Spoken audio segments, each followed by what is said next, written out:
Hey everybody, it's Wally Schmader back with this week's Leadership Toolbox conversation. As you may know, I'm the founder of the Exceptional Leaders Lab along with Tracy Spears, and I'm endeavoring to put something up on LinkedIn once a week that comes from our coaching that may help all of you leaders and managers just get a little bit better at the craft of your job. So this week's installment is that all coaching starts with one key question.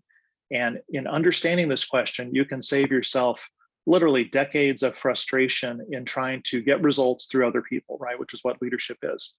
So here's the question, then we'll unpack it over the next couple of minutes so you can fully understand why it's such a high impact idea. So the question is it a can't or is it a won't? Okay, now we're talking about the behavior that you're trying to change. Is the reason why the person isn't doing the thing you'd like them to do because they can't do it, or is it because they won't do it? Now let's think about just how incredibly distinct those two situations are from one another. A can't is someone who doesn't have the ability to do it. Either they don't understand how to do it, or they just basically don't have the ability to do it. Whatever it is, it may be training, it may be coaching, they may need a mentor, some kind of course, they can't do it, right? Conversely, the won't person is always a motivational issue.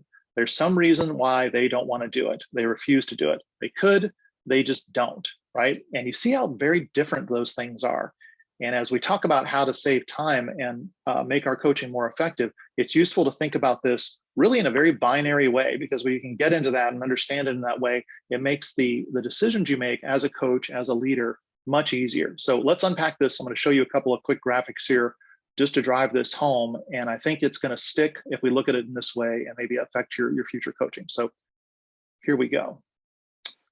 So first of all, performance coaching starts with one question. I'd like you to buy into that. That's the idea. Is it a can't? Is it a won't? And it's crucially important because when you go to solve or to coach to a performance issue, you have this binary way of thinking about it, and you have to get it right, because if you don't get that part right, is it a won't or is it a can't? You're not going to make good decisions as you go along working with your employee or with your candidate. So if you walk this through, you see won't is willingness, as we talked about. Can't is the ability, and you treat these things very differently, right? Would you give a warning to someone who just doesn't know how to do something? Never, right? And is coaching going to work, or training, with someone who's just refusing to do something, refusing to do a certain task or one of their responsibilities, something they're expected to do? If they're just refusing to do it, no amount of training is going to help, right? So if you follow this flow chart out, there's different ways of reacting to that. So one of the things we get a lot on our workshops is, how do you know? Is there an easy way to know? Is there a set of tells, if you will, so that you know whether it's a can't or a won't? And there's certain things you're going to see a lot from either one, and you're going to recognize every single one of these things as I go through them. So how do you know if it's a can't?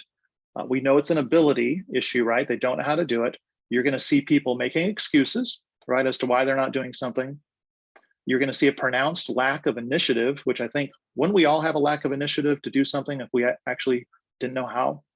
And the third one is they're going to try to crowdsource their work. They're going to try to spread it around, maybe some kind of peer delegation, but any way to have it not stick to them, right, and land somewhere else. If you're working with a won't, where it's a motivational issue and this person just won't do this thing, a lot of the tells there are going to be things like a poor relationship with the manager, visible negative reactions. The eye roll is a classic move for the won't person, and attempts to build a negative consensus either against that manager or supervisor or against the idea that's being worked on, right? You'll see both of those things. So those are your tells, and it makes it very, very easy to think about what you're actually dealing with, whether it's a can't, whether it's a won't. So I'll finish up just by saying, if you can really absorb this idea and look through this lens when you're working with a performance issue, you're going to shortcut a lot of the time it takes to figure out how you actually help this person. You're going to shortcut and fast forward how long it takes for you to get this person into the kind of production or doing the kind of job that you hope they do. So that's it. It's a very short one this week. Hopefully that sticks. Hopefully you can use that way of thinking about it to improve your personal coaching, or maybe some of the people you're trying to help become better coaches.